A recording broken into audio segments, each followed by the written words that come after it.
Hello and welcome to Campaign Comrades, your favorite leftist gaming podcast. Would you kindly listen to us? Would you kindly please drop us a follow, a subscription, a review somewhere? It would definitely 5-star ratings only. yeah. Folks, we're talking about Bioshock today. Really only talking about the original Bioshock. I may throw in some commentary here and there about Bioshock 2 and Infinite. I know Andrew has played Infinite, but I guess the only one who's Yep. played 2. So I that was watched never a part. video on the lore of 2. Yeah, it's never meant to be part of the discussion, and I think I may end up talking about them in this week's blog post. Folks, go check out the Patreon for weekly blog content. I think I'm going to talk about, and hence why we only really focusing on on the first Bioshock today is because the other two just like kind of lack a certain coherence, a certain je ne sais quoi, that really kind of made All the right, original first Bioshock things first. We're not special. using no French None, fucking none, terminology on none this of that podcast. Francophile stuff. Francophobics only. Yeah, would Andrew Ryan be a Oh yeah. francophone or Oh yeah. or I mean, yeah? Is he a lover or a Sander hater of the wouldn't, French? because Sander would be, all over, the arts and shit, but Andrew definitely wouldn't. I mean, they're basically all Yeah, like no, he hates the French. they're all like Russian expat Jews, so I don't know how they necessarily Except feel for about the Suchong, French. True. who is a Korean scientist. Well, they would understand that the French resistance is really propaganda and didn't exist, so they'd hate the French. French resistance? You mean, we surrender. So, for the other two, obviously, this was your first So, entree into the Bioshock series. well, I was thinking about it, and I knew that I had played some when it first came out at Big R's house, when he would play Ryan, I won't say his last name, and I played a significant amount of Andrew it. Ryan. He played at Andrew Ryan's Yeah. house. I like as I was playing through it, I was like, wow, I definitely played a good amount of this. And watched maybe a full playthrough, when it was on the PS2, It wasn't. or whatever it was, So PS3, whatever the fuck it was. this is a great example. This game was an Xbox 360 exclusive. Yes. Okay. So that's Yeah, wherever it it first came was. out on Xbox 360 PS3 a and year Windows. later. It was like a timed exclusive. It came out on PS3 like a year later. But yeah, I definitely played a good amount, and or watched a good amount when it first came out. And Andrew, you had played Infinite before. Yeah, I played Infinite in like 2019 because I was just interested in it, and I think it ended up being like it was a game on the PS Plus system at the time, so I downloaded it for Pretty free. sure the collection was a PS Plus thing. Yeah, they around probably that gave time. it away as a monthly game at Yeah, some this point. was prior to that. Yeah, because this was only when they were doing the monthly giveaways, so that would probably have been tacked in there at some point in time. I think the remastered collection was like 2016 when it originally came out. Yeah, the collection I saw was like I was watching some videos on the series and some other just content for research, and I saw someone, yeah, was like saying it was a PS Plus thing for like 20. I think it was like in 2020. And then yeah, Matt, you're I'm maybe, I guess, probably the most surprised that in some sense that you hadn't played it, just because you are probably the most keen to be a the video game historian amongst us, right? That this Yeah, kind of well, I sits. tried to play it back when I had my PSTV and I was playing it through, I think it was PlayStation Now, Okay, so the the streaming. streaming, and I got to the point where you're in the opening area and the Big Daddy kills the dude into the glass Yeah, and shut the game off and is like, nah, I'm not doing this. I'm not dealing with that. because Too of scared. like the survival horror elements of it. I was just under the impression that I was going to have to be like sneaking around and hiding from big daddies and like that I was going to get seen and insta killed. It is I hear a lot of people in a lot of different playthroughs, I guess. I don't know, people talking about like, oh yeah, there's like significant stealth mechanics. And I'm like, what No. fucking game Yeah. were you playing? No, That's zero stealth required in this game, unless you count hiding from the giant spotlights as stealth. Yeah. Yeah, and I find because the game itself almost like propagates that idea that it's this stealth game because it gives you these potential I think they're combat tonics. Yeah, there's a couple that like make decrease it your footsteps. so you can be quieter and hit harder when you're in stealth mode, but like the combat doesn't ask you to be stealthy. No. It really does. Beyond that fact, like the amount of times, because I was a big wrench user, I used my wrench for like probably 70% of the game. The amount of times you can just walk up to a splicer, get in their face, and hit them with a wrench before they acknowledge you're there. It's like, what point do I need more stealth for this? Like I can sneak up and get a stealth hit before. One of the kind of major departures that Bioshock has in its more generic design as a shooter plays into that a little bit, I think, is that it is a little bit slower paced. You're not often getting swarmed by groups of enemies. There are select few parts of a level where it's like it's essentially a wave when you pick up the shotgun thing. for the first time and the game's like, hey, time to learn how the shotgun one hits these low level enemies. Right. And like when you're doing the thing, creating the Lazarus vector or whatever, when you're in the laboratory and you're waiting for something, yeah, there's like some waves, but it's largely pretty discrete encounters that you're going from one place to another. And I remember looking it up that they were in the initial game. It's something that they moved to in Infinite that I think was a real mistake. That a distinction that they wanted to make for its design is it was comparing it to something like Call of Duty, where you trip some imaginary wire and everybody in the map in the zone is automatically alerted to you and they all are converging on you, where it is more controlled in terms of each basically using things like visual cones and kind of sense radius to keep it on these kind of smaller encounter levels, which I think adds to the immersion and the kind of dread almost of it, as that like you are facing down these horrifying grotesques kind of one-on-one almost more often, and it lends them more impact and more kind of I don't know, just makes it a little bit spookier in my opinion. I found that the spooky aspects of this game wear off relatively quickly once you get to a point where you have like pistol, shotgun, submachine gun. You're pretty much, you have enough resource and ammo there alongside the wrench that there's nothing you're really going to see that's like, look, another spider splicer jumping off the wall. I just wanted to say for the spooky bit, it's like that is why we're covering it now in October as our spooky game of the year.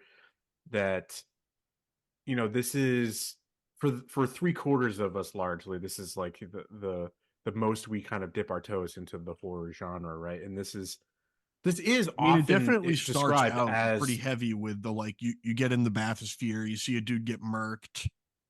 You get to see a splicer get murked by a big daddy. Like they're trying to hammer home. Yeah, well, it takes certain inspiration from the survival horror genre, both in terms of atmosphere and in its design, right? Like the fucking looting every desk, ammo, file cabinet, resource management, that type of shit, right? Like that's basically straight up Resident Evil. Yeah, and that's what I was gonna like, the resource management, and everybody's terrifying and yeah, that too. Just the visuals of it. It did have, there were like 2 moments that I can remember as being like actually like they were kind of like jump scare moments in a way. One more than the other. One was just kind of eerie, but I want to like call them out for a pretty superb use of lighting in this game, where I mean Lighting's pretty good for an the old general 2007 game. general lighting of the underwater kind of glow, the blue light kind of thing, helps give an eerie atmosphere to everything. But then the use of shadow and light in that sense, where you're coming around a corner and you see like one of the mad surgeon splicers is like hacking a body apart, and then you turn the corner and he's not there. Oh, you missed the best part about that is that the lights go out, they turn back on, and the shadows are gone. Exactly, those type of things. And like I had a similar one where like I went into a corner to try to loot something, nobody's there, and I turn around and then there's just a splicer just looming there. And it wasn't an immediate like attack me. This was the No, one that really got me a jump it's scare. your introduction to Houdini splicers. I remember that exact point. The type who teleport around, probably the most annoying enemy in the game. 100%. And they're just literally yeah, it's like literally he's not there when you walk in, and then you turn around, he's just boo, and then just like, yeah, I turned around and immediately wrenched him. I was like, "Nah, dog, you ain't standing there. You're getting a wrench to the face." And I like hesitated, and I was like, "Oh, they teleport now." And I did the fucking Star Wars. I hesitated for a moment because I'm like, he's not attacking me right away. What's going on here? And then he basically no hesitation, no surrender. And then just fucks off. So that was funny. And there's like bits where like you'll see like spider slicers, like spider splicers. It's a tongue twister.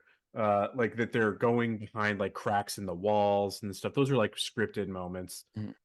Yeah, that are kind of creepy and eerie. I actually found the spider splicers to be my favorite encounters by the end of it, because if you research them far enough, you can harvest their organs for health kits. So I'd see them pull out my wrench and be like, "Oh, buddy, you're about to get wrenched so hard in the face. Give me your liver." They're annoying. They're more annoying in Bioshock 2 because they purely fight you at range and they just throw their hooks at you, and it's fucking annoying. I much prefer when they get in my face, miss one attack, try to do their little backflip thing. Shoot them in the balls. Yeah, so there's a lot that I want to talk about with Bioshock. It's kind of where it stands in the politics, kind of the history of gaming, but then yeah, obviously it is one of quote unquote the political games, right? Yeah, I can't believe that games were political back in 2007. You know, I was told by people on the internet that political games didn't exist until Sweet Baby Inc. Well, here's the thing. I want to like get your guys' opinion on it is one of the most outwardly political games, yet it has a strong contingent of quote unquote fans and players who don't see that, who don't see yeah, its dog. politics. It proves that libertarian ideology works. No, they don't even try to defend it. They're just like, it's an apolitical game. Yeah, it's just well, they do that with every game. They say Call of Duty's an apolitical game. Well, hold up. But Call of Duty is like let Andrew empty. speak. Call of Duty is empty. Yes, sure, correct. Go ahead. The reason it is not political is because ultimately, and I'm gonna just fucking blow my load here. Ultimately, this is a centrist ass fucking game. Okay. This is a centrist ass fucking game. The ultimate like the philosophy. Series is, I would say the series is. You disagree on this game specifically? No, I say it's like I say it's even more. That point is even clearer when you take the whole series. Oh yeah, at a look. And I'll absolutely continue. Absolutely, but like ultimately, this game's philosophy is that political extremism is really the bad thing, and that to me is like just you talk. This game is talked about in like it's radical. It's got these great like political thoughts, and really all it's saying at the end is yay, both communists and authoritarians are bad. Like they all end up in the same place, which to me is such an uncharitable reading of what drives those two political philosophies. I really hate this, like that idea of the circle of the political spectrum. Like it's a baby Horseshoe brained theory. it's a baby brained way of thinking about it that doesn't actually consider the underlying like belief systems of those ideologies. Or the material conditions that will produce Right. those ideologies and as they True. play out. So I want to interject there before anybody else comments because I want to like kind of dive into that. Um, and I find it so fascinating that you're able to pull that out where when Ken Levine, the creator of this game, says that directly. And that was I have a quote here from an interview that Ken Levine did with Edge magazine several months ago. It was their September For issue. Judas. No, it was their September issue, and he actually so Judas was part of it, but he was part of the collected works section where they just like focus on a creator and go Oh through God, no! Don't their talk whole to Ken backlog. Levine about his collective works. The man's gonna wank himself so hard. Yeah, so this quote actually didn't come in from Bioshock. It was during his time on Thief, but it speaks to that reality here. And so I want to read this last paragraph here. So he says, if you could define it, the theme of my storytelling is be wary. I don't know how to build a world without those themes because they're so present. You have political ideologies that range across different outlooks, but you wonder if the extremes are more like each other than they are different from each other. Because they tend to adopt a lot of similar practices, the us versus them thinking, a Manichaean view of the universe. He loves that phrase. He uses that phrase multiple times throughout. It I love happens a when lot. people use that phrase. It happens a lot, and it often leads to dehumanization and bad outcomes. Whether it's Hitler or Mao, rigidity leads to death. I like exploring that notion because I just find it endlessly fascinating, and it does endlessly repeat historically over and over. So just again, if you're ever questioning about, or if you, in I guess the clearest defense for those like kind of apolitical Bioshock gamers, it's the reality that Ken Levine is a fucking idiot. Yeah. That he's a fucking Dude, moron. God forbid Ken Levine and Neil Druckmann ever link up. Holy Oh shit. my god, what would be in store for us? I don't want to even imagine. But he loves that idea. He loves the idea of fascism and communism, they're the same thing actually.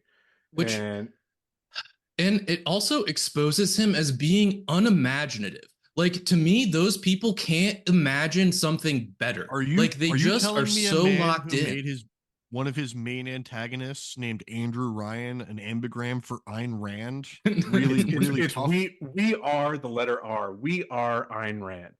But so that's the thing. It's like this game is and so why I think that this criticism is most clearly seen when you look at the series is because Bioshock 1, although Ken Levine wasn't the director for Bioshock 2, but Yeah. still, I think the point still holds. That's why it got real political and made Big Sisters. Oh yeah. That's when they went woke. Yeah. But Bioshock Yo, could you 1, imagine if that happened like 10 years later? The amount of fucking pissing and moaning on the internet about like, oh my god, they got rid of Big Daddies for Big Sisters. No, Big but Daddies then they were go still, broke. they were They still go there. broke. Big Daddies were still there. Let's be fair, but they don't get the woke conversation. But Bioshock fans don't like Bioshock 2. Yeah. That was something like when I played it, I was not diving at all into the background, the history, the development, the receptions to these games. I was just kind of trying to play them with as blank a slate as possible. And I just found Bioshock 2 to be one more of Bioshock 1, but less interesting. And then also, yes, to then do the kind of it made the horseshoe theory complete. So Bioshock 1 is a critique of Ayn Rand's objectivism, which we can dive No into. gods or kings, only man. Only man. And then Bioshock 2 Not gonna lie though, that line goes hard. I'm it getting that does. tattooed Dude, across my back. every Andrew Ryan quote is great. But so anti-objectivism so that's the critique of Bioshock 1. Bioshock 2 goes all the way full circle, or not, I guess, in terms of the horseshoe, and is all about critiquing collectivism. Yeah, because in Bioshock 2, isn't it essentially that they bring the splicers and everything together to try to form a That's communal that's the push towards a goal? that's the villain's ultimate goal, is to try to there's like this main, she was a little sister, she's the one that you were like connected to as this prototype big daddy, and she's like this going to be this like golden child type thing where they introduce this bit of the lore that like Yeah, her name's Adam. Eleanor, by the way, Yeah, and from personal experience, you can never trust an Eleanor. no, but that's of an era though where that name is a little bit more understandable.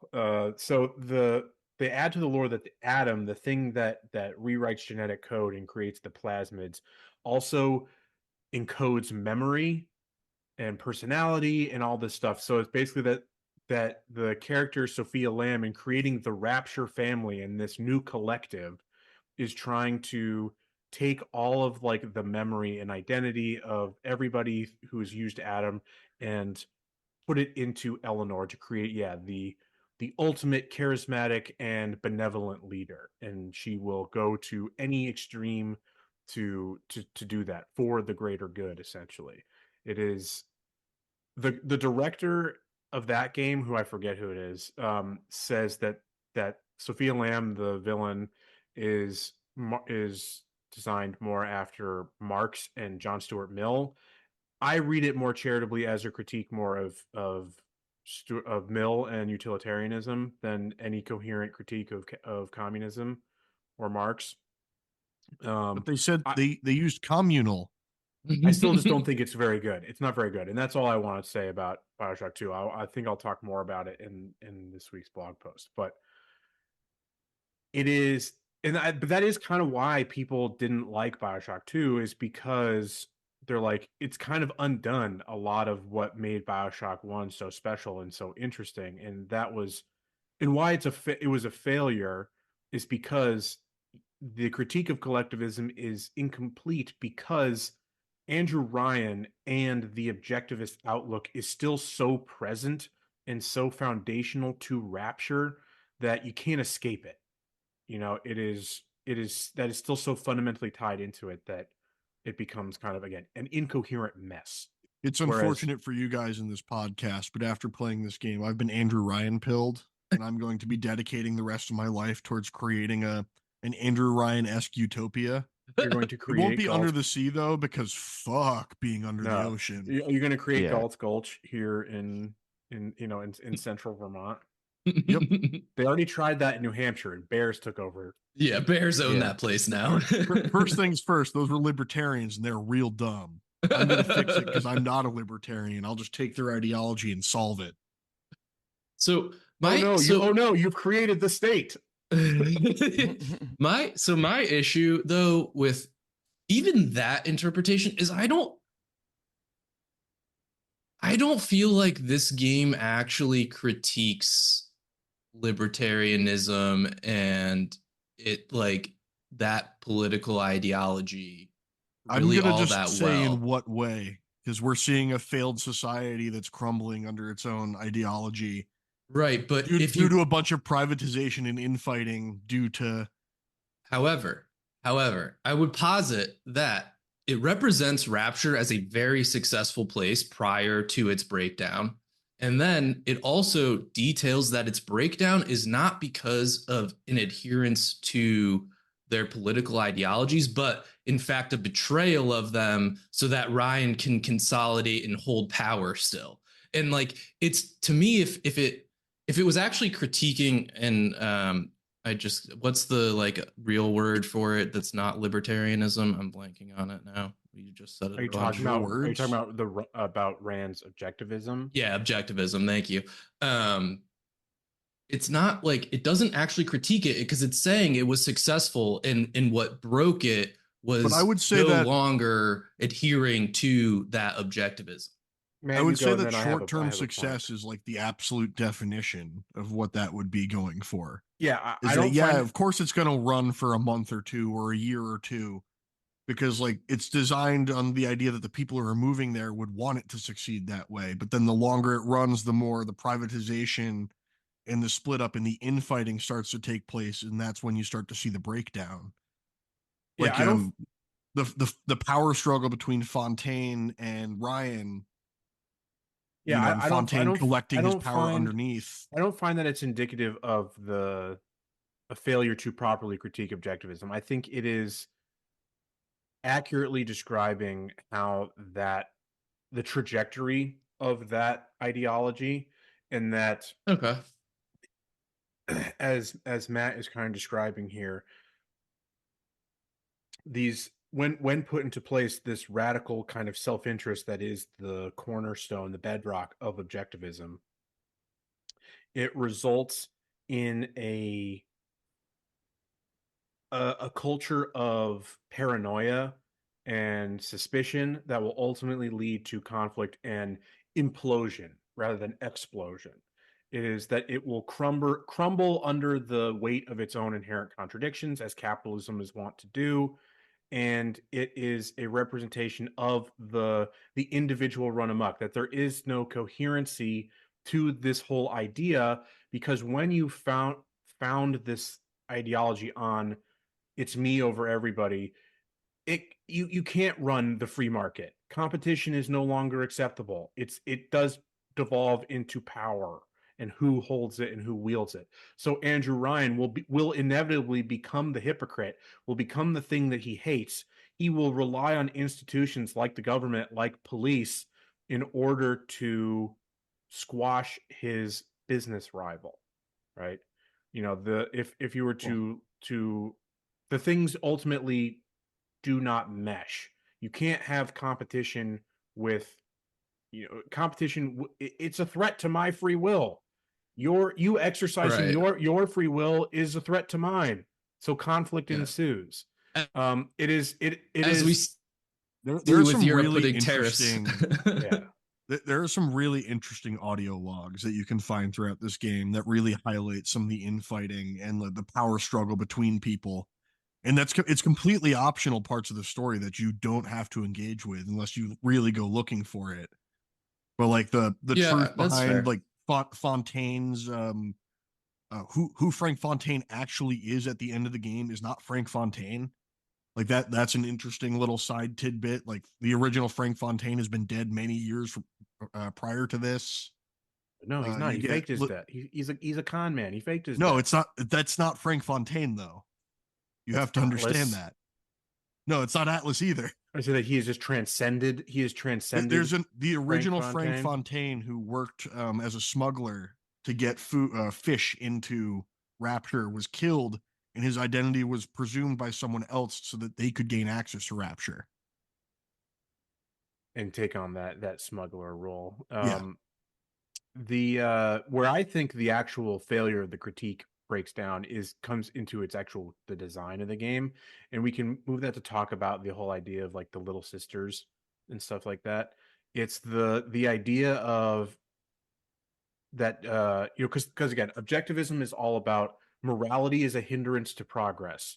They're the only things. So objectivism is all about the only things that you know. There's that the outside world is what it is and what it appears to be, and the only thing that you can know is yourself and how you interact within it. So that leads to the only the only quote unquote moral thing to do is what is in your best interest. That altruism is a vice and selfishness is, you know, is the good thing to do. So when you're presented with the moral dilemma in the game, which is really the only, in my opinion, the only true RPG element of this game, and people like to say it's a first I mean, there's a person little bit of RPG stealth element when you're RPG. like There's no you're selecting through your Atom abilities. Like, there's a little bit of customization aspect there. do Hey, the jack off I'm, motion. I'm trying to be charitable. I'm trying to be nice and say that there is a little bit like you have the choice to run around and shoot everything with a gun or hit it with a wrench. There's like a little bit of build crafting, but like not really. You use guns and you use the wrench and you use the powers, and like the most is like what combination of them are you using? But the actual The answer is RPG element, electricity, fire, the little dummy one that makes a ghost of yourself, the hypnotized Big Daddy, and then the bugs. because, oh my God, the bees, the bugs, bees. they're in my skin. The what I think is the biggest, or say it's the most, is one is the clearest RPG, thing. It's where, you're playing a role. What kind of person are you making Jack? Mhm. It's your choice to either rescue or harvest the little sisters. And You it know, it only breaks takes two harvested little sisters to auto lock you into the bad ending. to end the world. Yeah, you're allowed to harvest one. Hmm. The what was I saying? So that's your main choice, and it will affect your ending, the outcome.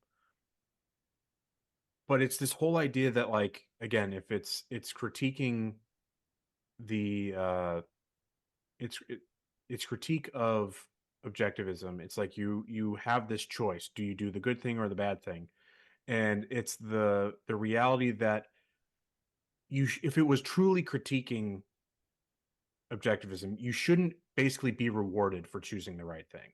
The fact that you are given you receive the gifts from the little sisters for rescuing them undermines what's actually should Or are be you saying the that it would have stance. been better if rescuing the little sisters rewarded 0 Adam?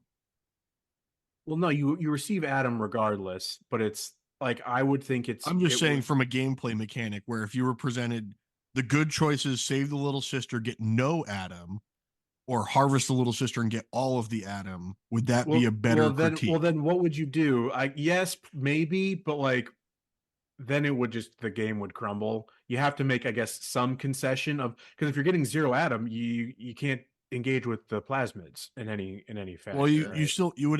you'd still have access to Electrobolt. You'd still have access to Incinerate. You'd still have access to. I think there's a couple others you can find throughout the map Yeah, without having to purchase. there are a couple.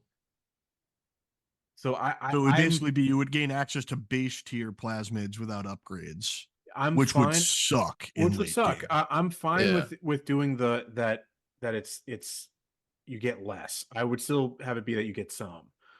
Because it still makes sense lore wise. Like, you're extracting the sea slug shit from them, Yeah. so you're getting the Adam out of them. Like, I I love think. that the discovery of Adam was that there was a slug trapped in a fishing net, and they're like, "Yo, let's just see what happens if we fucking ingest this shit." Straight up caveman Some shit. some guy got dared to lick it, and then he had superpowers. But I think that it undermines what it's trying to say, is like that you shouldn't need the incentive to do the right thing.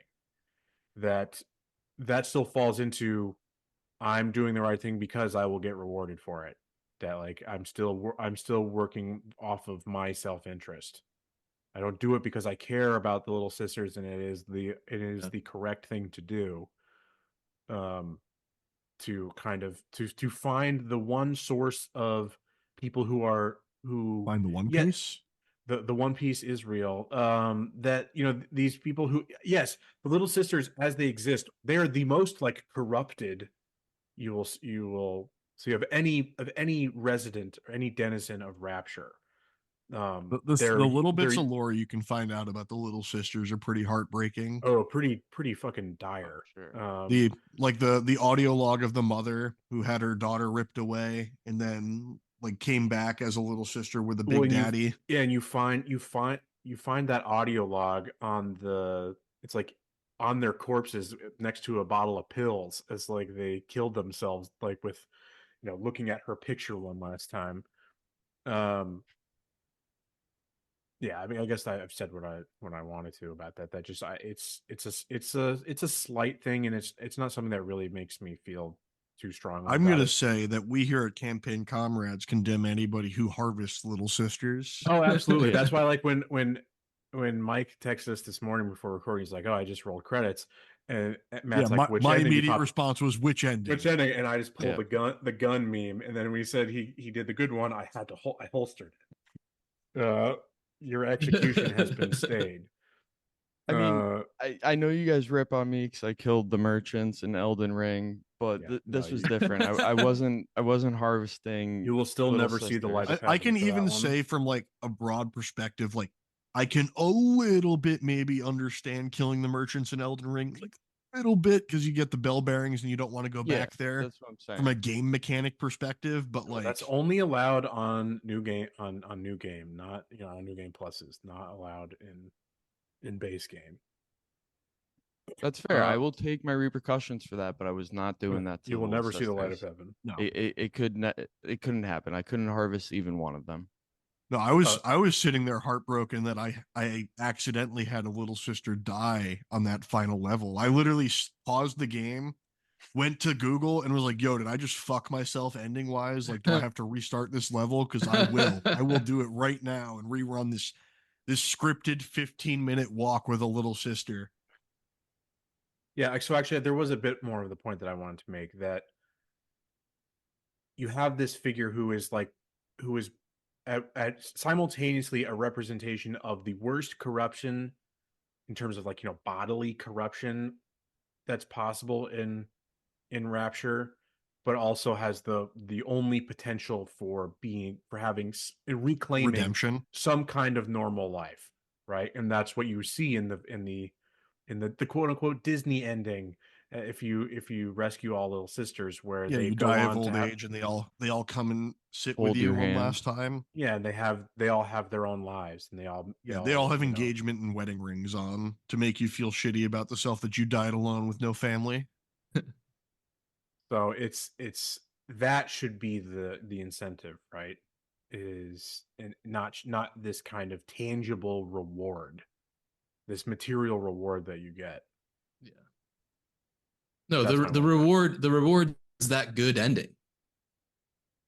Exactly, that's what it should be. That's what it should be. Yeah. So it's like the Well, it's giving you the also like gifts. there's a little bit where, so if you harvest little sisters and then you do the are you a man or are you a slave bit, and you cap Ryan. If you harvest the little sisters, when you go to Tenenbaums, they're all scared of you. They're terrified of you. Rightly Whereas so. if you save them, they're like happy to see you, and like they're like, oh, he's the one who's saving us, and Yeah. all those like little. Did any of you look up the harvesting Yeah. like scene, what it looks No. like? Because I did No. not. I don't want to see it. I don't want to either. But is it bad? Yeah. Well, you mean just the animation when you do the Yeah. harvesting? Yeah. I mean, they fight it, not pleasantly. Yeah. I mean, they fight it when you rescue them too for a second. Like Oh yeah, dude. I had to like mute my TV sometimes because it was too loud, because you just hear a female voice going, "No, no." Like, what were my neighbors thinking? Neighbor sitting there is like, wow, he's gotten into the BDSM porn finally. Yeah, do I call the cops? Like, what? So, speaking of Little Sisters, that was the earliest, or they were part of the triumvirate of the earliest conception of this game. We kind of, I guess, are doing this podcast almost a little backwards in how we normally do it. We usually kind of hit No, production we're just first. flowing. It's just flowing, Yeah. yeah. So this is a good one. That this game was conceived off of this concept of the three roles, and they were defined as the drone, the protector, and the harvester. And so those went through several iterations. The one that was decided upon first, earliest, and most consistently was the Big Daddy. The drone started off as like a bug, as like a literal bug, and like they were trying to iterate on that to create a greater sense of pathos within the player, to make that decision harder and more impactful, of do you harvest or rescue. And so they iterated on it multiple times, trying to again increase that level of pathos each time. The middle one was really fucking weird. They were dogs in wheelchairs. It was like that, like paralyzed dogs that have the doggy wheelchairs Yeah. strapped to them. That was one. And then they eventually were like, oh no, we're gonna have to do little girls for this, and it became a Clip that. It became it became a tough, it became a controversial point in development that like they had when they were trying to shop it around. A lot of places were just like, no, we're not on board for this. The whole, idea UK of Australia was really in, fucking into it. infanticide. Same Yeah, with so Boston. well, no, It's they 2K became that. Boston in Australia. That's not how it worked. That's not how it Oh, worked, Mike. This studio but became still. 2K Boston when it was bought. So Okay. this was what's the name? So What just is I just their wanted to make fun of Boston, and you didn't let Irrational me. Games? Irrational Games is the studio that became 2K Boston and then was back to Irrational It Games. sounds like the pre-development of this game, to bring it to something salient that me and Ben will understand, is how Jujutsu Kaisen got made.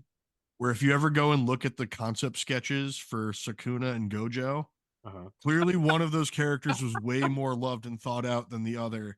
Uh-huh. When you look at like the initial sketch put together, where it's like, wow, Sukuna, you put like hours and hours into this concept sketch, and Gojo is this abomination that you threw together last second. Which is so funny because this is a lovely tangent because of the recent controversy around the ending of Jujutsu Kaisen, that everybody became obsessed with Gojo, and the creator is just like, no, I hate this guy, I hate that you love him. Here, the Yep. final everybody who's hoping for his return on Here's the the last final page, panel of here's the everyone final fighting. panel of just and just me giving you the literally the middle finger.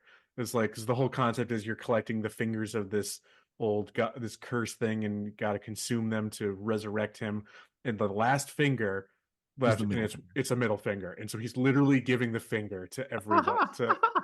So I'm like, dude, I very have an based, very addiction to cool. manga artists who hate their fans. Hate their Attack on fans. Titan had a similar one We love where it. he made an ending, everyone hated it, and he's like, "Oh, fine, you want a different ending?" And he retconned it and made it worse. Yeah, so that is very very fun and very silly. Yeah, so back to Bioshock.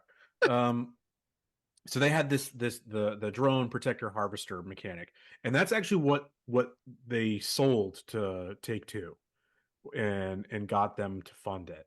They didn't even have they had basically nothing else. The game was in a completely different iteration at that level, and so 2K kind of showed some foresight and some wisdom there, and purchased it. And then yeah, Irrational became 2K Boston. They worked with 2K Australia to eventually create the whole I hated the opening every time I opened this game, where I had to sit oh through dude, an fuck the old 2K ass launcher. fucking Fuck the loading 2 screen setup that takes 27 minutes. dude, fuck the 2K launcher. It's egregious. There's like five cards pop up too. It's like so many companies involved. Yeah. Yeah, I so thought Ben had frozen for a second because he was just stuck looking down and not moving. no, And I was like, sorry. "Oh, he's gone. That's it, folks." I had another work thing, but it's not that No, important. there was a good little bit of stylization in this game. Like they did a decent job of nailing the atmosphere of the time period with some Art Deco styling and some old Incredible timey, music. yeah, some old timey music with the right amount of crackle on it. Yep. Yeah, Soundtrack was incredible. it had really My good sound opinion. design. Yeah. But speaking of that, this is because it's one of my favorite moments. We can kind of dovetail into that for you guys. That speaking of like the great use of music, probably my favorite moment in the entire game is when it's at the culmination of the Sandra Cohen bit, when you've completed Oh, and he's walking down the his thing, stairs. walking down the stairs, but then it's like he feels like you're gonna betray him, so he sends the splicers after you, and Waltz of the Flowers starts playing, and you've got to kill them all to the Nutcracker song. Yep.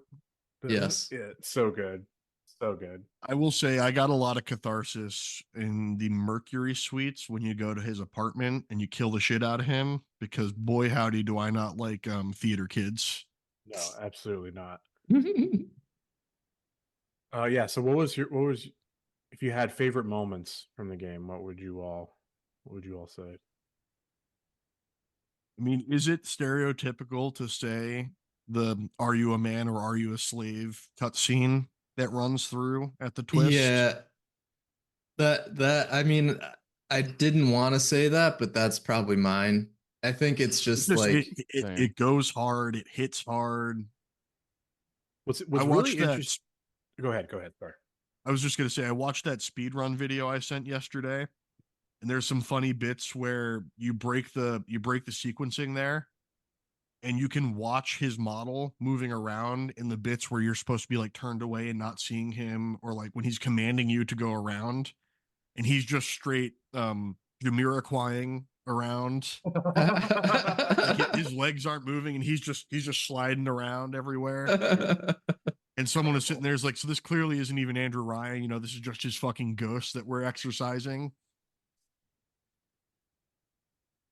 I particularly liked how when you kill him, the golf club breaks and the top of it's just lodged in his skull. Yeah. Yep. That was fantastic. I think there's a little bit of Macbeth in there, you know, killing your father. Yeah, we talk about the twist, right? Yeah, spoilers for Yeah, this almost 17-year-old game. Yeah, almost 20-year-old game at this point. Did you guys have any foreknowledge? I mean, we are obviously told. I mean, you guys that there assume. was a twist. Because we wanted to make sure that you guys. I mean, up to it. I knew that Andrew Ryan wasn't the final boss, just through like tidbits and understanding of the game and how it works. Especially because if you look at the trophy list, kill Andrew Ryan is definitely not the last trophy you pop. Yeah, I feel like again, Matt being the game historian more out of any of us would have had the most foreknowledge going in. I know for myself, I basically went in completely blind. I had, other than knowing that this was like, this game had cool, interesting politics and the art style, which again, that's just another thing. I'm a sucker for Art Deco. I love Art Deco. Yes. So Get out. The whole look of I guess I'll get out then. I'm fucking outnumbered here. Yeah. The whole look of Rapture is so cool to me. I love it. Yeah, so the would you kindly programming bit was where I was like, yo, that's fucking fire. It was great. It was like one of the few instances for me where it's like, oh my God, they actually pulled it off. They landed it like it was like my eyes being opened as you're going back and forth, and all the times that Atlas is saying, "Would you kindly?" It never occurred to me. Like I just thought he was fucking polite, dog. Thought he was just nicely asking me to do shit. Yeah. And I was like, yo, this guy's really nice and friendly. I'm gonna do what he's asking me to do. Oh man, I was looking at it, and I've looked at this in my research, and I can't remember what Atlas sounded like at first. It was that's what it was. So it was like in an early test focus group. That's the word I'm looking for. People did not like this game at all, and like they hated Atlas. They did not trust him. He spoke in a southern drawl. He was like, "Who is this who is this creepy Colonel Sanders?" They had a better phrase for it than that, but like lecherous. That's what they call him. Who is this lecherous Colonel Sanders? So they made him Irish instead, which I'm like, that's a choice. But I guess make him sound. Everyone else in the world was like, "Oh yes," and the Brits were all fucking immediately activated. Yeah, we're like, nope. Oh yes, this bog ape. Like yeah. The Anglo in me was just like, he's say like, who is this cop that's talking to me right now? I mean, they do a good when he reveals, I'm not Atlas, I'm Frank Fontaine. The voice switch there to like basically Brooklyn. It's basically a Brooklyn accent. Yeah. I take offense. The voice acting in general, I also think is pretty top notch across this game. No one's really phoning it in. Everyone really pretty committed. The Suchong voice logs were a little bit close to racist. Was they just an easy bit racist? Just a little bit. Yeah.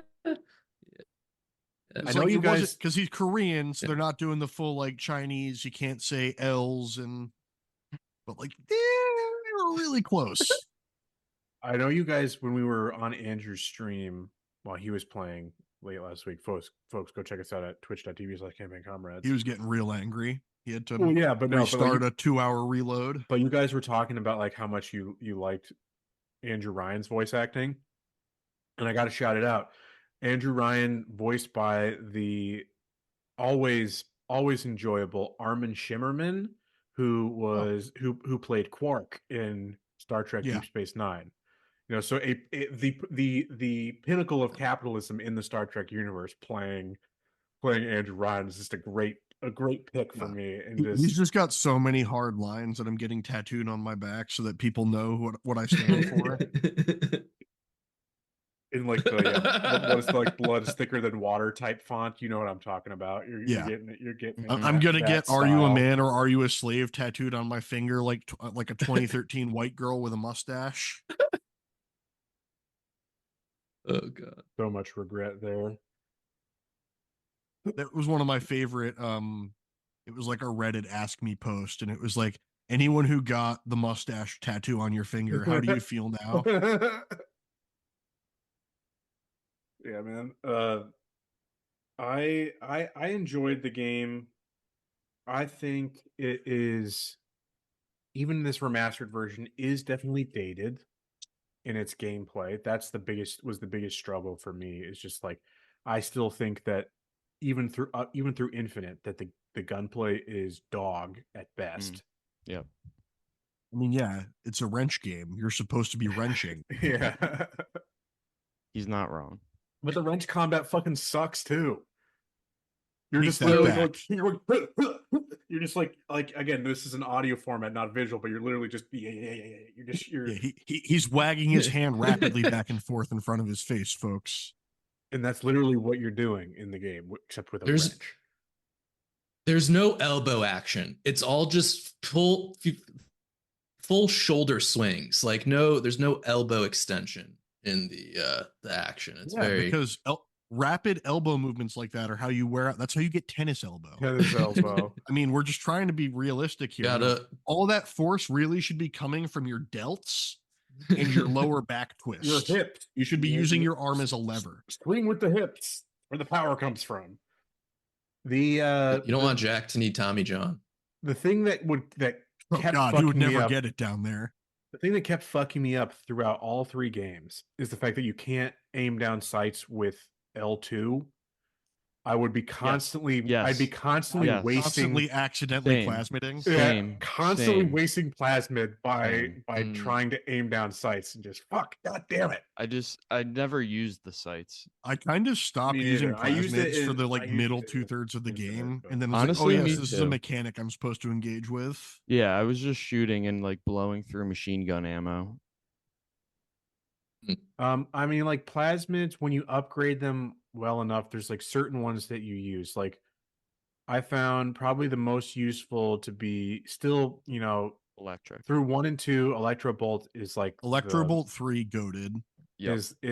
Will be one of your mainstays, but also telekinesis is really good for anybody who's shooting big daddies, particularly the ones that shoot like RPGs. Those are called rosies, sir. Or what? I don't give a fuck. Or I think this is Bioshock 2. I like that there's different. There's the bouncers turrets and the rosies, but they're all referred to as Mr. Bubbles. Yeah. So you always have, when I would fight big daddies, it was rotating between freeze and telekinesis, because I would shoot the thing back at them with telekinesis, do a bunch of damage. I would never even give them the opportunity to throw mines at me. I would just electrobolt them and then explosive buck and then I would just use electric buck and just perma-stun them. It was a way for me to do it without using resources, right? Like, because Eve is the most plentiful resource you'll find throughout the game. Is that just, I'm going to use your ammo instead of mine. That was always for the ones that had it, that was my option. But oh man, dude, Bioshock 2 was so disappointing. I don't know why but like I didn't love playing this game. I wanna be clear with that. Like, I tolerated the gameplay because I found the story, the setting, the themes to be very engaging. The gameplay and like the level design is okay, probably better, but like Just the Probably the most dated aspect of this game is the dog shit map system. Yes. Yeah, I Hated never that. used. Yeah. I never used the map in the first one. Like never ever. Same. Once I I was realized constantly it was shitty. opening the map and checking to see where like interconnects and rooms were. Nope, didn't bother. I enjoyed playing Bioshock Infinite, at least in memory. Like I liked the gameplay. And this one, oh, Ben, you were you're not tell us wrong about like the setting, tell us what your the struggle. story. Tell us Yeah. of your struggles. Hey. Yeah, and your game, your Dude, playtime. I Yeah. I don't His know playtime was what definitely inflated I'm by doing his in this inability game. to save. Apparently, a little bit. Yes, probably about an hour and a half. But that doesn't make no, up. Like, I there's don't know what still my a deal is. lot there. No, I know. I still didn't. I did not beat this game. I tried to get to that point this morning, and I played 10 minutes, and I was like, I am going to not do this. You were incredibly So resource yeah, poor. Would be my when I was looking through, I was like, you don't have well, that's what you don't have a happened. single weapon I that has got to a full point. ammo. No, I never had full ammo. I have 23 hours in the game, and it's unfinished, and it will remain that way. And ultimately, I see why this game is respected, revered for what it is, but like it's at the point where its age is too much for me to overcome. And I suck at the combat. I'm wasting resources constantly. I continually get lost on the map. The map does I can't tell It where the has an fuck I am arrow. It ever, has an arrow that except points you in the right direction. Y'all seeing well, arrows it's not when the always arrow correct. disappears. It's Yeah, when the arrow disappears that I get lost. I can follow the arrow. It's like looking for things. I don't know, man. I suck at this in the game. very I really suck beginning, at this game. when you run through and the doctor runs through the door and the door collapses behind him and you need to find telekinesis to be able to throw a mine at it to blow it up. Mm-hmm. The arrow stops pointing you in the direction you need to find the pyrokinesis plasmid to be able to melt the ice to get the telekinesis one. Mm-hmm. And that was one where I had already technically explored that area. Yeah. I just hadn't looked on the ground and found the pyrokinesis. I literally had the same thing happen to me. Dude, but that's like I'm surprised at that one because the pyrokinesis one is pretty well scripted, and then it leads you into this crawl space. You get the pyrokinesis. There's oil slick on the floor. You light the oil You slick. go you kill there a bunch before of you splicers. go into the room where the doctor closes off the door. It's not on the floor. Okay. Well, see, so I'm like a Yeah, I little bit surprised that didn't have you issues with that found part. the map to be so disorienting because I felt like It's mostly because the design there's was a lot pretty of breaks good. in the hallways where they use an arrow to connect you to the next place where they could have just expanded the map area and left it interconnected. Instead, it makes you think like, oh, that's a different floor. Are you Like they saying like should have when it kept like the arrows for transitions? staircases. Oh, okay. I think that two was a little bit more confusing, but like what I think is was impressive to me is like I'm not the best with map memorization in general. It's not one of my stronger suits at gaming. I get there eventually, but it takes me a decent amount of time. It's why I struggle oftentimes with Metroid games, is because I find the actual like the 3D map impossible to read. I know I Matt find your is weakness and inability to make graph paper maps yeah, deeply disturbing. yeah, no thanks. Not about that life. So what I found was so impressive for me is like where these games were all 10 to I think the longest one for me was 11 and a half. So that I could learn the layouts pretty quickly in this one. I found it to be pretty intuitive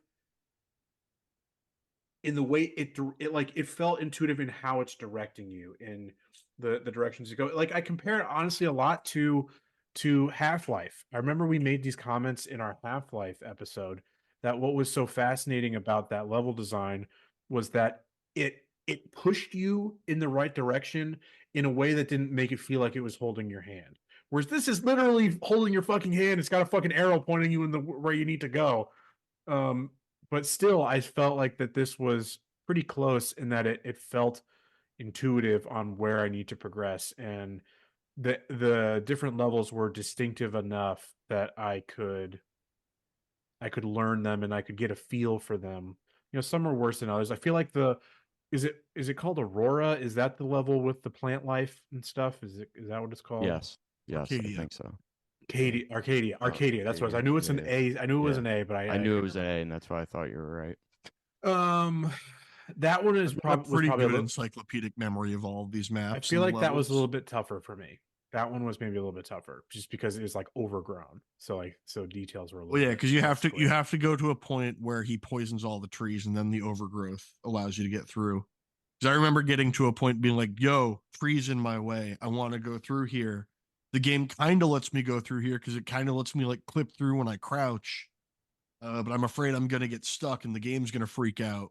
But it won't let me burn the trees down. Also, using the pyrokinesis plasmid, I was Colonel Mustang the whole time. Yeah, I Only found one person here will understand that reference. I find the use of the pyrokinesis to be the most underwhelming, because it really, to me, only had function for for progression. Like, you know, It gets kept melting. in the cycle because you want to be able to melt ice so you can go into rooms, but I used it a lot to kill things, especially in if there was anything I was gonna the waves. pyrokinesis kill, I just used Like, the it's napalm repetitive power. damage, yeah, but like, to me it was too slow. Well, Whereas when in like the last level where you have to protect the little sister, and like there's the A lot of them two already have corridors. damage on them. Yeah, but there was like two corridors, and they're just coming down one, and if you could like see them pop up. There was an So then, oil slick. and there's the oil slick, so you could light the oil slick repeatedly, and you could just hit them from afar, so they would stay kind of farther away. And then if you need to, you just switch to like the machine gun, bop bop, and then just pyro again. I And then wrenched bop, that whole level. I was full cosplaying as one of the big daddies with the drill. That's pretty nuts, dude. Drill hand fucking sucks in Bioshock 2. Terrible. It's awful. You run out of fuel so fucking fast. It's annoying. Because you have ammo for drill arm. It's fuel. It's fucking annoying. So how I was like, I had collected the Big Daddy helmet at that's where I stopped. How far from the end am I?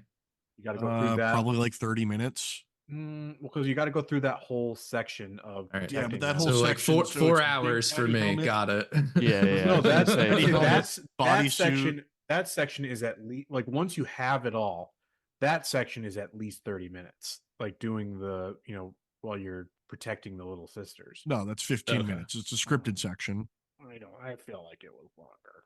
It's literally 15 minutes. I can promise you. I don't believe you. Because it's the amount of time it takes the little sister to walk from each spot.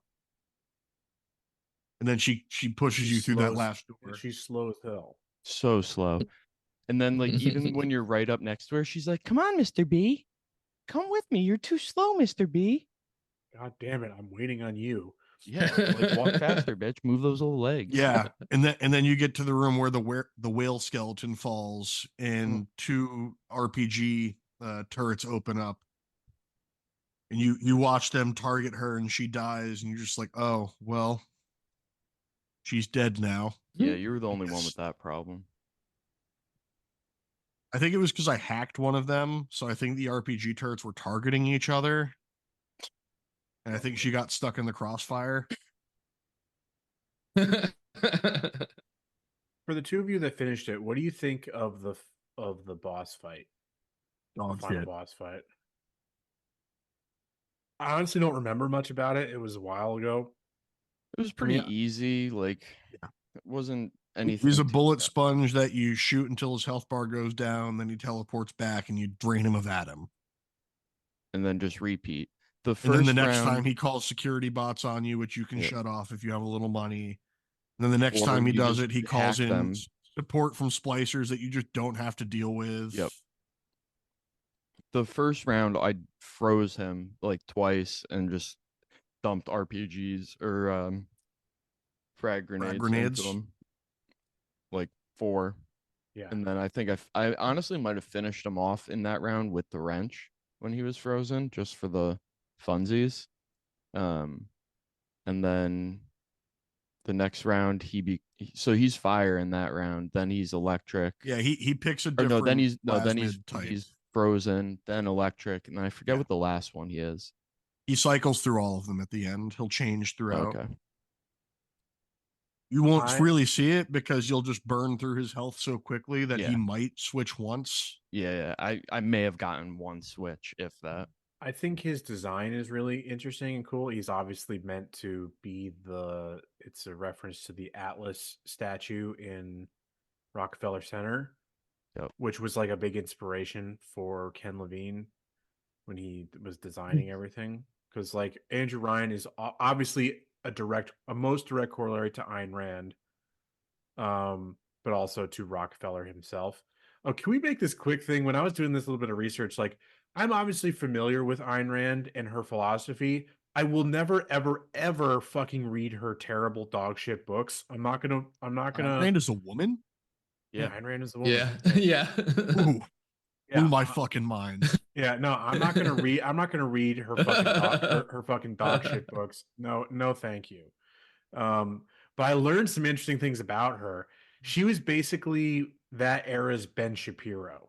Yeah. She was a failed Hollywood. Yes. She was a failed Hollywood person who then turned to reactionary bullshit. They all are. That's just it's so funny. pipeline. It was so funny to me to learn. It's like there was I think it was a Kevin Sorbo tweet where he was like, I left Hollywood because they're all pedophiles. It's like, no, you left because no one wanted to hire you anymore. Yeah. Like dude, if you were getting the roles, you would be the first one to take the adrenochrome. Let's be honest. Yeah. He's just mad he's not at those parties. Yeah.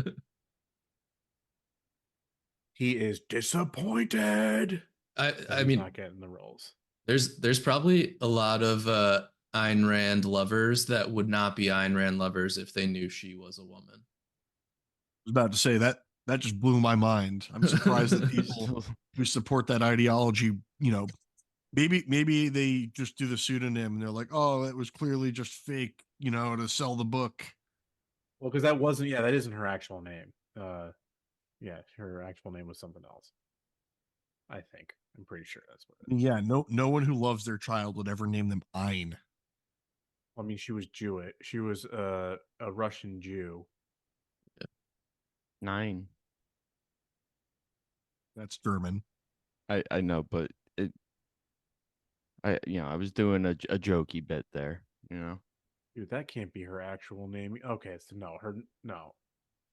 Elisa Rosenbaum. So why is it saying Alice O'Connor? No, it's Elisa Zinoveyevna Rosenbaum. Yeah. So I liked the look of Fontaine Atlas, whatever. Yeah, it was. I thought he looked visually cool. interesting, but it was very easy. Like, dude, you genetically engineered yourself to have no balls. What's going on here? I love when they do that. Because he's fully nude. Yeah. If you're gonna genetically engineer yourself, you better you have a third leg. Come on. Yeah. I'm dropping. I mean, it's not that games at that time couldn't do that. What's the point? What's the point anymore? What was it called? Yeah. Dante's Inferno. When you meet Satan for the first time, dude has a fucking hog. Oh, well, I mean, that's historically accurate. He's hanging down. Yeah, because he's that like shit literally hangs to his knee. Yeah, Baphomet. That dude, he's got a fucking donkey dick. But it's in the Bible. Look it up. Yeah. Bioshock 1 is the only one of the three that has an actual boss fight. Interesting. At the end. It technically has 2, if you count fighting the surgeon in the beginning. I don't. The closest you could say is that Bioshock 2 has mini boss fights. Like, it has regular big daddies, but then the big sisters are more particular events where you the design again is not very good. It gets away from what we were talking about earlier, whereas it's the more kind of subtle, discrete kind of encounters.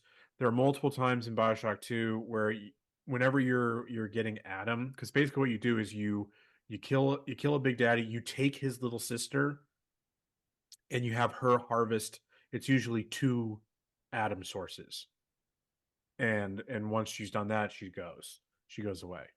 The each time you do the Adam source, you have to like she's invulnerable, but you are quote unquote is she invulnerable? She can be disrupted or something, but like you're protecting her as she's extracting the Adam, and you're fighting waves. It becomes a horde mode. You're fighting waves of splicers as they're trying to get the Adam from her.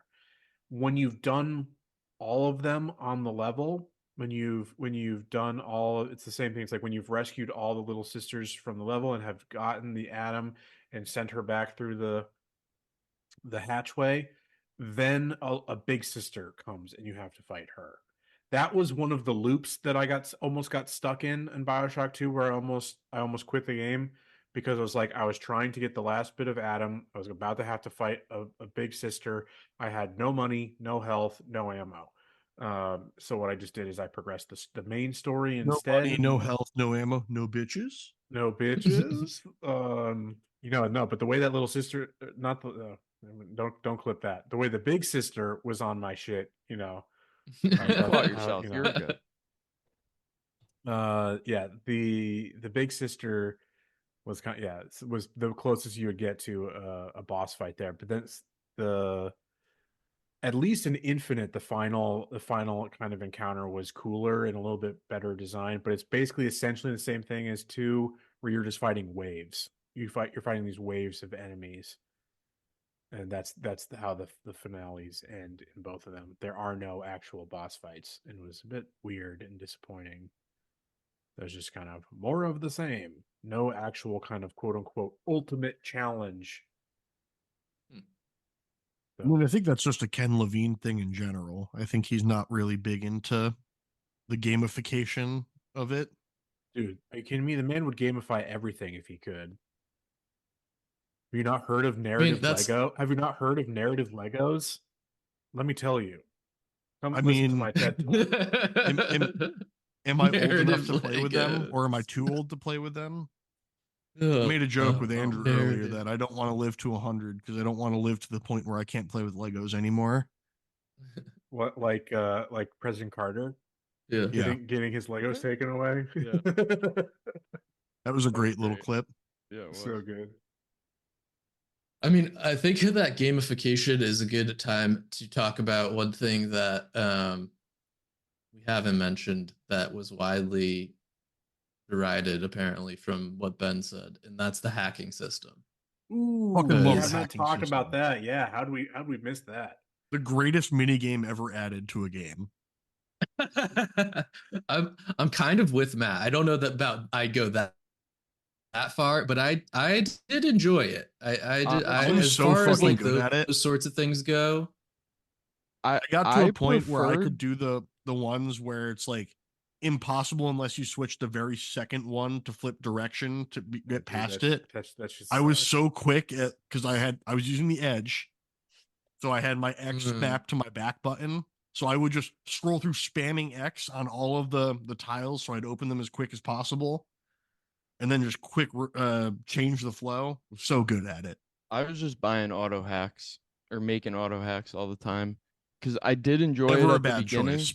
but then it became too difficult for me, and I did enjoy them still sometimes, but I was trying to make it through the game. But I will say, I like, it's more the tedium, right? It's the yeah, time spent that is yeah, what. and that's I why I was was so trying to big make brained sure I that I got was through the using game. elbows to move directions instead of just verticals and horizontals. Yeah, I was yeah. fucking interconnecting elbows. Yeah. I of course. preferred the Spider-Man, the first PS4 Spider-Man, their version of hacking. It was more simple for my mind.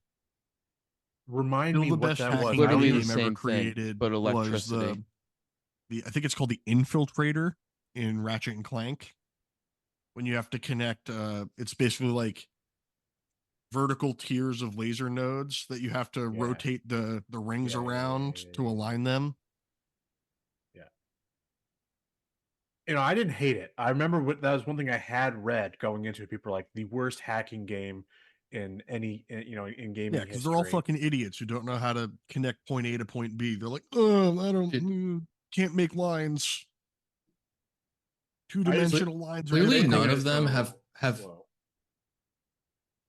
Well, I'm just like, I don't think you can have that opinion if you've played a hacking minigame where you have to like put the left and right stick in the right position and then press a button or some bullshit like that. I fucking hate those. So I mean, like they're also anything that's clearly not exposing that, their I'm age okay because with. they weren't old enough to play the default Windows pipe connector game that came preloaded on every Windows computer, alongside the little stick man skiing down the slope with the lady chasing him. Yeah. And space pinball. Yeah, pinball was where I was at for me. Let's be real. Yeah, the fact that computers don't come with preloaded games anymore, it's the inshitification of everything. Look at what they've taken from us. All right, any final thoughts, boys and girls, before we are you a man or are you a slave? Would you kindly let me know? It looks like I was a bit of a slave to this series because I was like, I just like felt this need to finish it, even though like I really didn't like them that much. Like again, in terms play of their, Bioshock 2. Like, please don't waste your time. It's not worth it. If you wanted to play another one, just play Infinite. No, play System Shock. There you go. I'd be on board for that. I am like kind of interested in playing the System Shock remake. Kind of, not really. I mean, we were talking about it earlier in the group chat. If you want to play a modernized version of this, play Prey.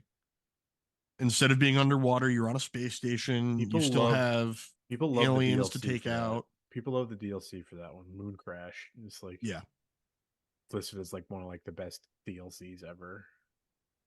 Prey is a funny one where it was kind of like middlingly reviewed initially, and then people look back on it and like, no, like this is actually a pretty good game, and like not treated properly. I mean, this is like one of the only like actual commercially successful quote unquote, like I've been using that phrase too much, but one of these immersive sims, right?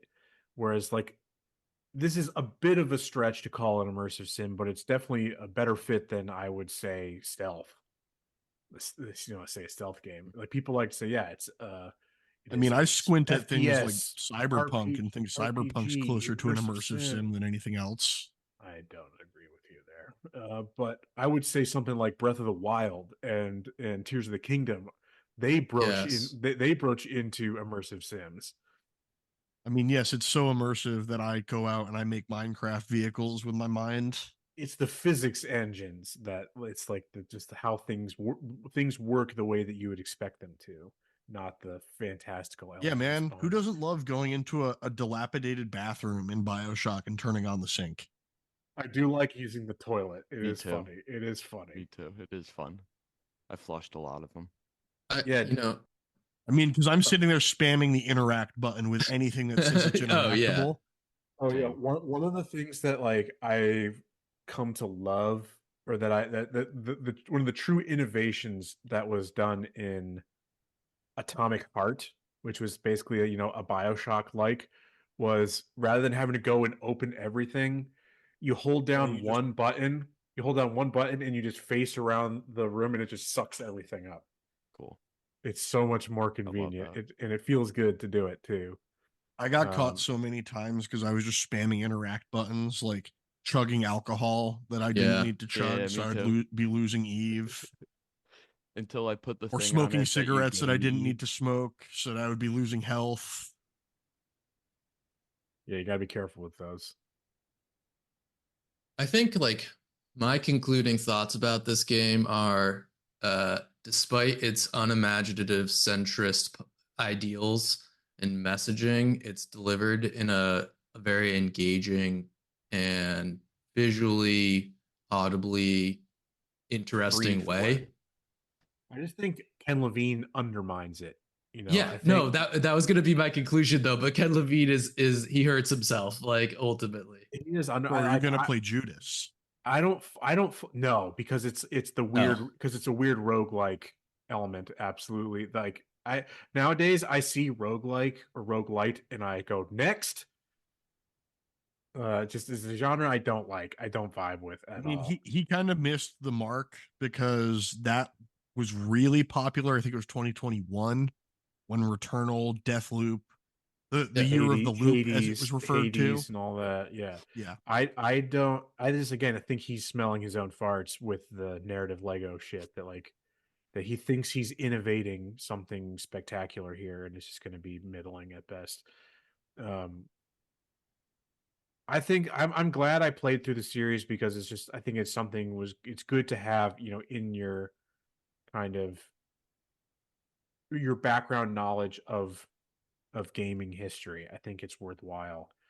I think that, again, having the larger picture of the whole series, yes, I'm more critical of its politics. And again, Ken Levine undermines what I think is the success of the first one. I think that Bioshock 1 has the most consistent worldview. It has the most, and I could be I mean, biased, you I would guess. expect that though, where I'm a little every bit time you have a biased, sequel, you run the risk of undermining what the first game, movie, book but it's like was trying to say. I've got a little bit of confirmation bias, right? I like it better because it's saying things that I agree with, right?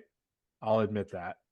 But it has some issues, but Me when I'm not. things agree with me, yes. Me when things don't agree with me, no. Oh, so bad, poorly written. Yeah, absolutely, absolutely. Me when I see people saying Windows 11 is dog shit, no. Then me when I have to upgrade my computer to Windows 11 to stop it from crashing, yes.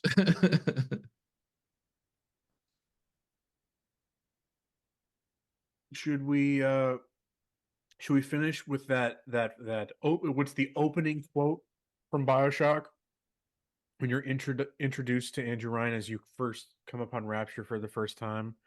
He says, "I am Andrew Ryan, and I'm here to ask you a question. Is a man not entitled to the sweat of his brow? No, says the man in Washington, it belongs to the poor. No, says the man in the Vatican, it belongs to God. No, says the man in Moscow, it belongs to everyone. I rejected those answers. Instead, I chose something different. I chose the impossible. I chose Rapture.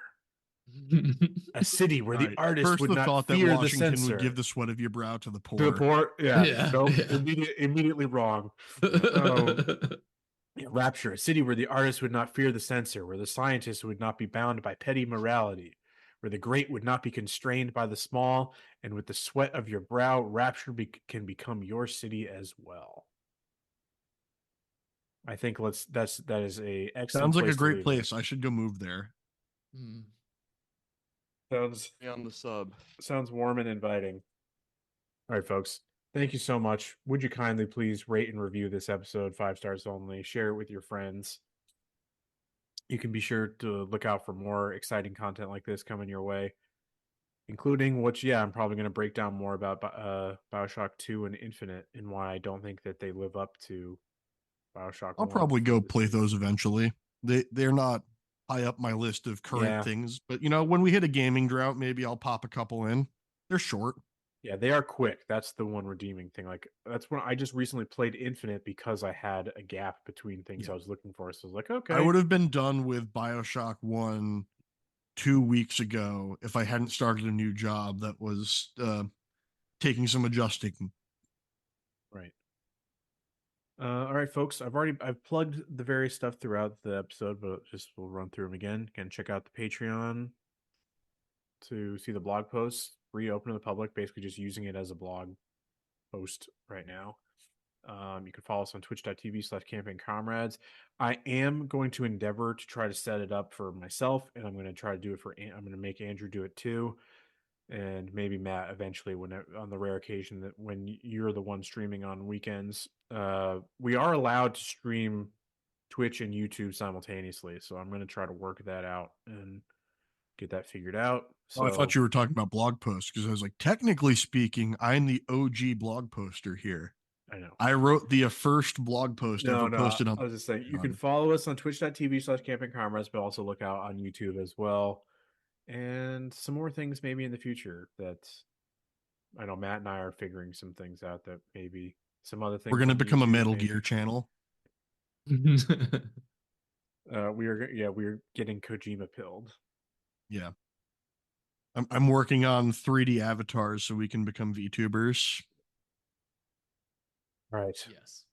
Till next time, we will see you. Bye. No promises on what it's going to be though next week. We may be taking an extra week off this month because I don't think we have a tabletop thing planned. Yeah, I don't think we have a tabletop thing scheduled. Yeah. I almost watched Silent Hill, and then I was like, oh god, we're not doing that next week. That's the week after. I'm gonna have to watch it twice. I can't do that to myself. No, don't do it. Don't do it. Yeah, so that's probably It's what also a movie that I've already planned. I have to watch it on a weekend because I have to watch it when there's daylight. All right. All right. That's what you can expect from us. All right, folks, we'll see you then. Bye.